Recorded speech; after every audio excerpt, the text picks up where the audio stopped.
fui parte del primer grupo de catequesis conformado por Lina. Es así como yo la conocí. Después de un año de haber formado parte del grupo, me alejé. Tenía algunas cuestiones personales. Había dejado de ir a la iglesia, ya no iba a misa. No sé qué me pasaba en ese momento. Lo que yo no sabía es que aún estando lejos, había alguien que estaba ahí.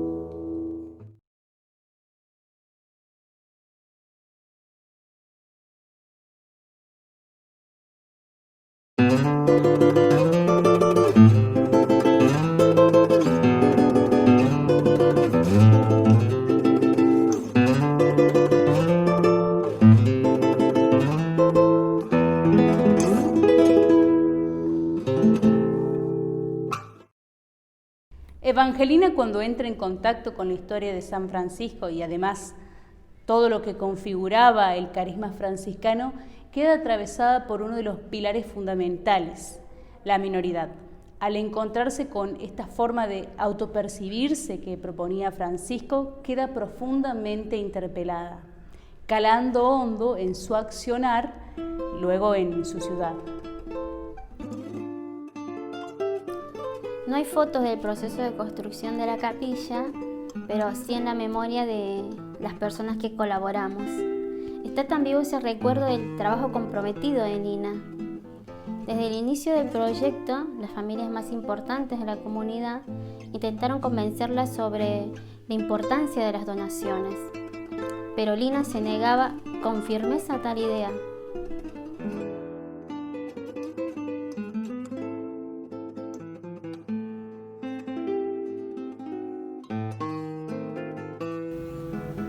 Un domingo de noviembre a la mañana recibí un mensaje.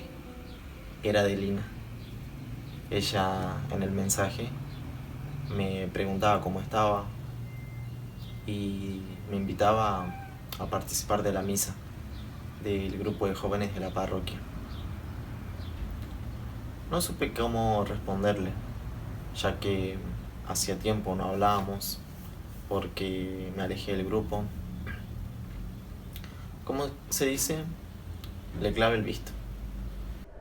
La concepción de minoridad como valor original del movimiento franciscano llevó a Lina a tomarla y transformarla como promotora de las actividades que ella buscaba desarrollar, pero también las dio a conocer y la asimiló dentro de su comunidad. Obviamente esto llevó un tiempo y dentro de ese proceso hubo caminos con altibajos.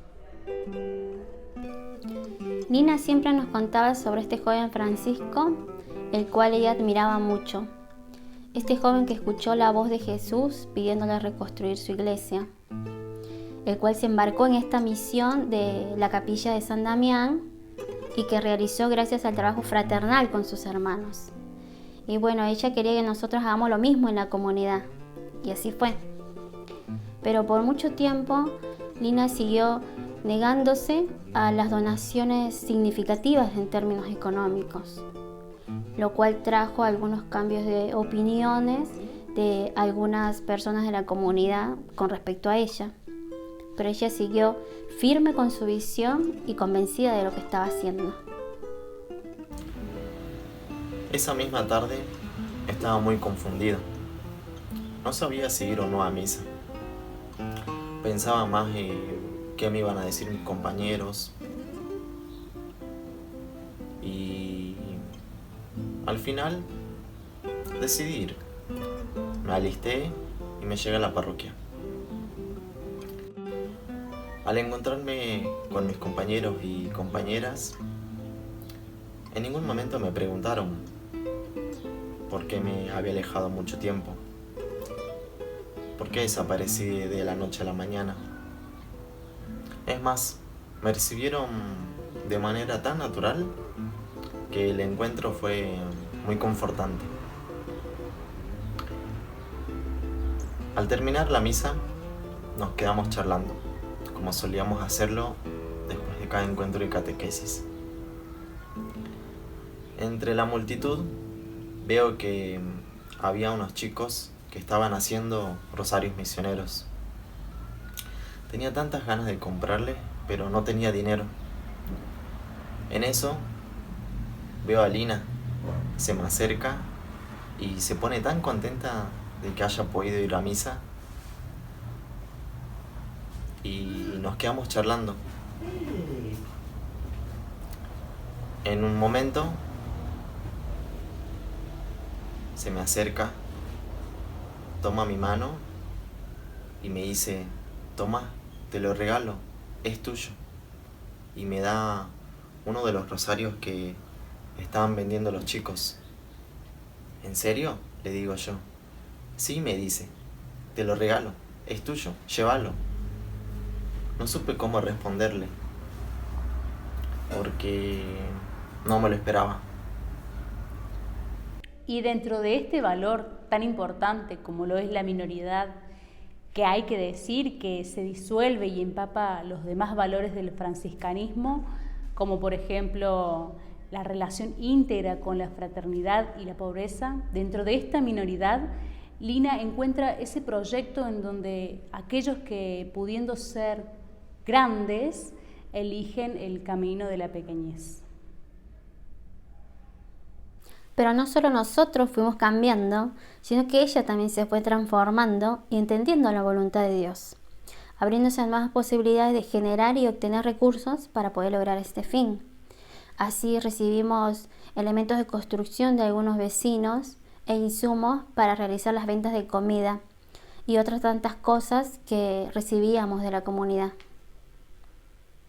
Lo que deja en claro la obra de Lina es su decisión de optar por el camino del servicio, es decir, aquellas personas que dejan su reconocimiento o la búsqueda de él para convertirse voluntariamente en servidores de un fin común, por fuera de cada uno, pero que los incluye.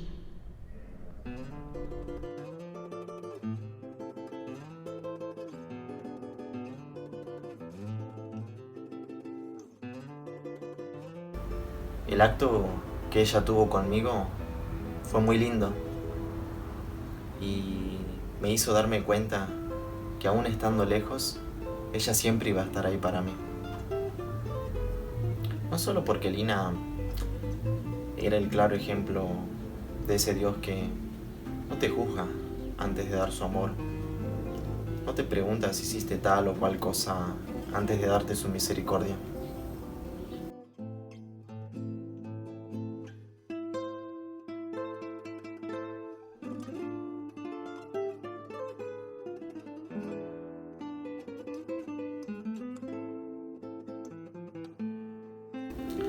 A todo esto, se estaba haciendo algo tarde. Se lo agradecí muchísimo a Lina y nos despedimos. Me volví a mi casa y en el camino pensaba: wow, qué loco, ¿no? Recibir un regalo así en este momento de mi vida y después de ni siquiera haber tenido el interés de saber cómo estaba el grupo, cómo estaba ella. Me sentía lleno, porque era algo maravilloso, tenía sencillez, era luminoso. No sé, me sentía lleno. Lo que yo no sabía es que me hizo darme cuenta que tenía que darme un alto a mi vida. Solo sé que ese domingo no fue como cualquier otro, porque me hizo sentir y pensar que aunque no lo sientas, nunca estás solo.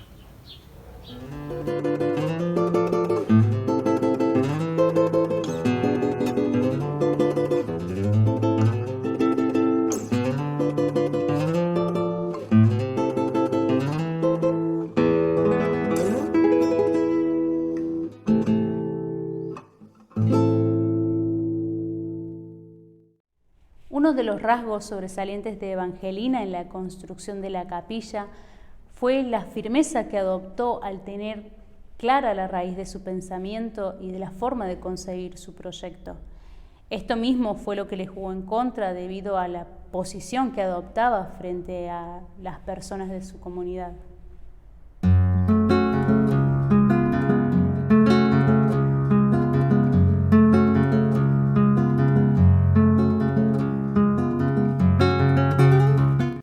Cuando aparece la donación de los bancos para la capilla, cosa que Lina rechazaba rotundamente desde el principio, porque no podía ver lo providencial de este gesto.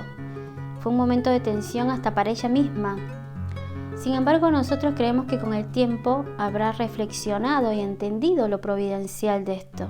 Entonces los aceptó, pero con la firme decisión de que los bancos no estén rotulados por los nombres de las familias bienhechoras. Yo recuerdo aquel día en que aparecieron los bancos y ver con alegría cómo nuestra capilla iba tomando cada vez más forma.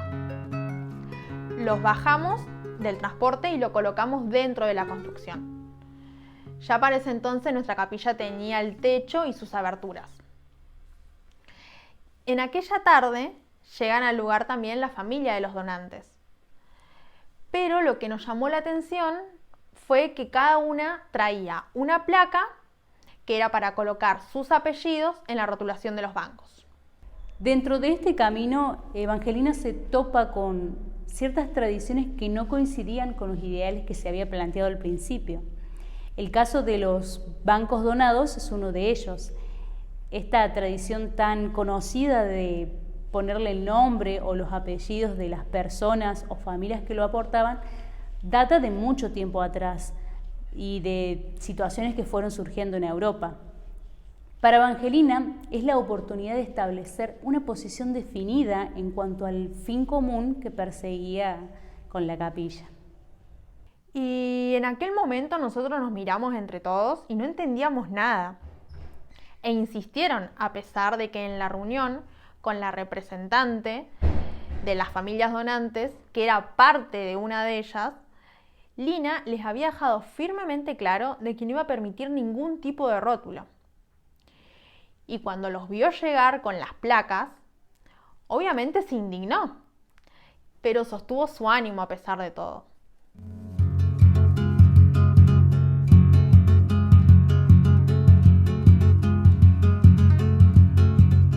Y Lina no se dejó llevar por el enojo, a pesar de que había unos cuantos de nosotros que sí estábamos molestos frente a esta situación de la insistencia que tenía esta gente.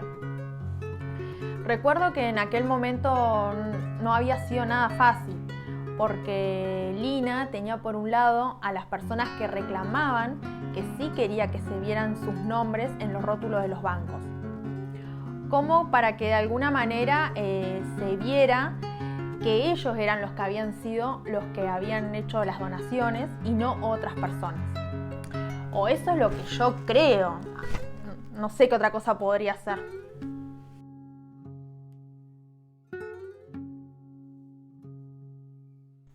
Y por el otro lado, también tenía que lidiar con nosotros, que éramos los que estábamos trabajando.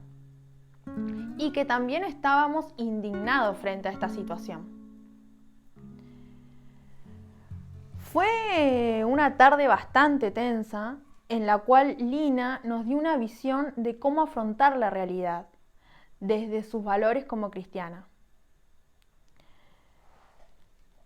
Yo creo que nos dio una forma de entender la vida.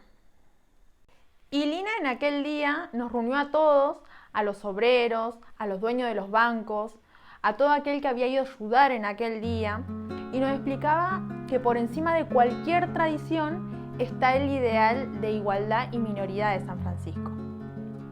Que la minoridad es la piedra fundante de esta obra. El sentirnos como hermanos, colaborando y trabajando juntos como la primera comunidad cristiana, sin buscar estar por encima de nadie, compartiendo todo esfuerzo, alegría y dificultades. Cada uno de nosotros creo que hemos sentido ese llamado de Jesús a través de la invitación de Lina a trabajar en fraternidad, con esfuerzo y voluntad entre todos y sin buscar reconocimiento más que el de lograr esta hermosa misión. Y entonces, cuando todas las tensiones se disiparon entre las personas que se encontraban en aquel momento y las familias que habían logrado entender la propuesta de Lina, que no todos la entendieron, obviamente, Lina se paró y nos dijo que nuestro deseo siempre sea ver nuestros nombres escritos en la voluntad de Dios.